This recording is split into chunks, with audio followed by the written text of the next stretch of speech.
Bruins were dominated by the Hurricanes in the regular season, and they dropped their one game here in the playoffs. Game one in Carolina. Carolina goes on to win 5-1. I don't know if the game was as lopsided as that score would indicate, but that was that. The Bruins did outshoot the Carolina Hurricanes, but it didn't matter, Mike, as they fall 5-1 in game one. Do you have any impressions? Yeah, you know what? There was a chart during the game that showed the Bees, their all-time playoff scorers. You have Patrice Bergeron on the list, and you have David Krejci on the list, and you have Brad Marchand on the list. And it's just a reminder of how long this group has been together. But they played tonight, to me, Mike, like they were nervous, they were jittery, they had no poise, they had no composure, just basic execution. They couldn't get it done. They can't possibly be this bad. They can't play this poorly going forward in the rest of the series. Okay, so I don't think so. I don't think they were quite as bad as you do. They were certainly shaky at times. I thought they came out strong. I thought there was life there in the third period. In the key sequence, I'll show it to you right here. Taylor Hall had just scored to make it 2-1, and now Taylor Hall's got a bee under his bonnet. He is flying around the ice. He is going to enter the zone. I don't know if this is it or not, but he is going to enter the zone and crank it off the post. Here, it was close. Yeah, it was really close. I don't think we have it. So he hit the post on a rush just a minute before that. Then he sends it over the bar. Grzelcyk pinches on the other side. The puck jumps over his stick. Trocheck comes down, finds Teravainen on a 2-on-1, and now it's 3-1, and that's your game. But the Bruins were down 2-1. Taylor Hall hit the post. We didn't pull the right play there, but Taylor Hall hit the post, could have made it 2-2, and you were kind of in business. So, again, I don't mean to tell you the Bruins are a better team, right, or that they were a better team tonight, Mike. But it wasn't 5-1, and I don't see the gap between these teams, at least tonight, being like this. No, it's not 5-1, but what did you think of the power? I know we're going to get into all this stuff with DJ coming up here, but what did you think of the Bruins and the power play? Horrible. Yeah, right. So that's what I'm talking about. In these situations, in these games, in these playoff games, you know, that's often what it comes down to. Teams are pretty evenly matched, and you have somebody makes a crucial mistake, and you take advantage of it. I thought midway through the third period, you said it was a competitive game in the third. I thought midway through the third period, the worst power play may have been their last one. They couldn't even, what did they get, a shot or two? They could just never even get it into an offensive position. So I feel like they really struggled tonight, surprisingly. You're absolutely right about the power play. The power play is a joke, and their zone entries is what they call it. They could not gain the zone because they have this stupid little finesse play that they try at the blue line that some really skilled teams can pull off. And, you know, they sort of do this backward pass at the blue line. A lot of teams do it across the league. But the Bruins just can't do it against this Carolina. This was it all night. They would drop it to David Pastrnak. He would try and enter the blue line, and he'd give it right away. This happened over and over and over again, and it's been happening for a month with this Bruins team. I don't know when they're going to realize that this cute little David Pastrnak entry does not work. I mean, we're just showing it to you rapid fire, but this has been literally going on for a month. It's the same play.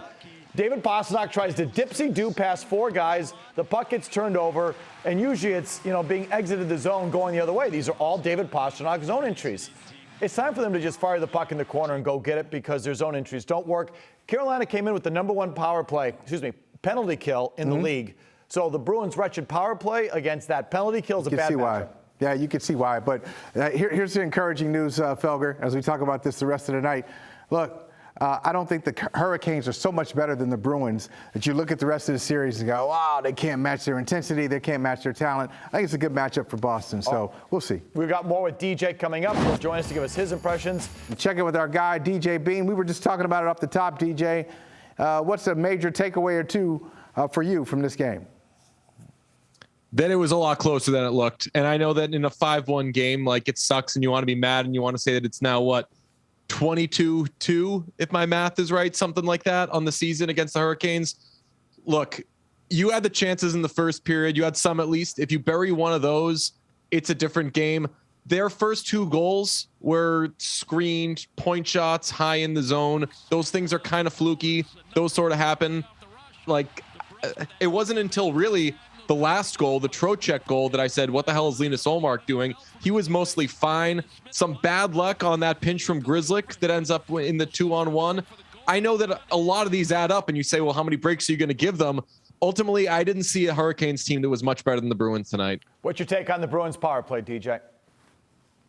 I'm glad that you just mentioned the entries. I really am, because there was a study that was done, and it went by the different types of entries. And obviously you can pass the puck into the zone, you can dump it in, you can chip it in, you could do a drop pass. And a drop pass is the fourth most successful way you can do it, according to this study. And this was going by an NHL season.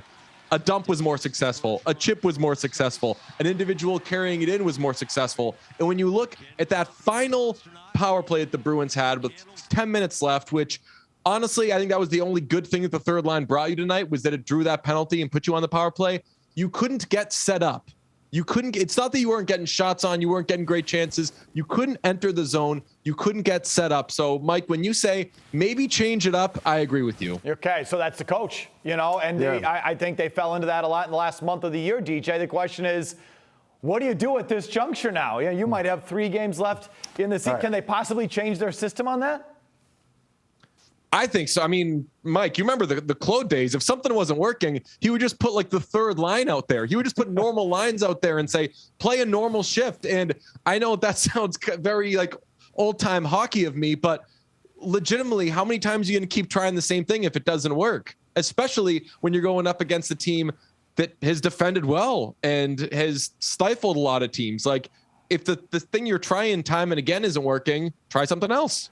Okay, you did the math. I'm not sure. I think your math may be off by 1 goal, but you talk about the season series including this game, between the Hurricanes and the Bruins. You don't think the difference is that large, even though the goals against says it is. So what do you like? What do you like in this matchup? What did you like tonight, and what do you like going forward? Your first line was good. Really, your top 6 was good, and your bottom 6 was horrible. Not the greatest night for the second pairing, but I think that Carlo, the last time the Bruins made a deep run, Carlo was really, really good. And I know that's going on 3 years at this point, but I think that he's going to be better. Again, I think that the Grizzly probably ran into some bad luck, but he also maybe should have known that nobody was back there when he pinched there. So ultimately, I said this to Mike last night, I think the Bruins have more high-end players than the Hurricanes have. So if you get one of those goals in the first period, which we've seen this a lot in Bruins playoff games where they have chances early, and I mean, Ranto was terrible in the first period of this game. Like you really should have capitalized on that. So I think that if you get those chances and you're getting those rebounds, you bury them, it's a different game. So look, 5-1 is ugly. I definitely give you that. I don't really think this was a 5-1 game. So I thought Taylor Hall was a standout. I thought he was dangerous for most of the second half of the game. And you do still have that advantage of Hall and Pastrnak on one line and Marchand and Bergeron on another. And so Slavin has to pick, or, Brindamore has to choose where he sends his first D pair. There should be openings for one or the other. And, it's just about finishing your chances, DJ. What do you do about that? How do you teach a team to be more opportunistic, which the Bruins definitely were not tonight? No, and especially when, Mike, you had a guy, one of your top offensive players in Brad Marchand, who had such a bad slump late in the season. Like, I don't think that needs to be taught to them, because I think they've also been really good playoff players before. Again, I think it's very easy and understandable to add this to what they experienced throughout the season. And I will redo my math. I think you're right, Mike. It is 21-2. I understand that you could be really scared of that, but ultimately, again, you still have the better offensive players than they do. Yep. So I think that as long as you can take advantage of the fact that they have a backup goalie in net, and again, a backup goalie who, I don't know about you guys, I thought that he was like, I was making comparisons to Jordan Binnington in Game 7 of that 2019 thing, where it was like, all right, he's there for the taking, just don't let him get comfortable. But they didn't take advantage, and he got comfortable, and it worked out. Yeah, Robbie, if you want to show some of those, those close chances and near misses, it can be corrected. The very first one, now the Hurricanes got 2 saves tonight from their defensemen. I think this is going to be Jake DeBrusk. He skates past the goal line. They did a good job on the ESPN broadcast of pointing this out. Don't skate behind the net there. Stop hard at the post, and you have an easy tap it. Ooh, but he takes himself out of position, and the defenseman saves the puck. Charlie Coyle, and I agree, the third line was kind of quiet, but Charlie Coyle did have a chance in the third period. He just had to lift the puck, and Cole, the defenseman there in Carolina, I think you're going to see it right here, gets his hand on it. No, that's not it, but there's another one here where Coyle had a chance to score in the third period. He doesn't lift the puck, and so I don't know. It's just about being a little more fine with your chances, being a little more focused down there when you do have a chance to finish. I mean, I think it is something a coach can tell the players. Even I'll give you Charlie McAvoy. Remember that play late, and I want to say the second period where Lindholm found him going to the net, and he just couldn't bear down, couldn't get a hold of it. I don't want to go to cliches of like guys are gripping their sticks or whatever, but the DeBrusque thing is a great example. Like, this is a team, the Hurricanes, that you should feel you're able to push around and you can be aggressive. So like, yeah, go hard to the net. Don't cruise past it. These are things that ultimately I think kind of like I kind of view it the same way I view the Celtics in game one. Like, the Celtics are so scared of just going to the hoop and going into the paint because they were finally dealing with some actual physicality. Like, correct that, and I think that they'll ultimately be fine. That's the way I feel about the Bruins. I think that this is kind of maybe a rude awakening that like being aggressive isn't going to come as easy as they thought, just because on paper they should be a little more aggressive than the Hurricanes. All right, DJ, I don't know how you guys did it. They lost 5-1, and now I feel better after listening to you guys. So we'll see. We'll see what happens. We're the Boohoo Olmark crew over here. We'll see what happens for game 2.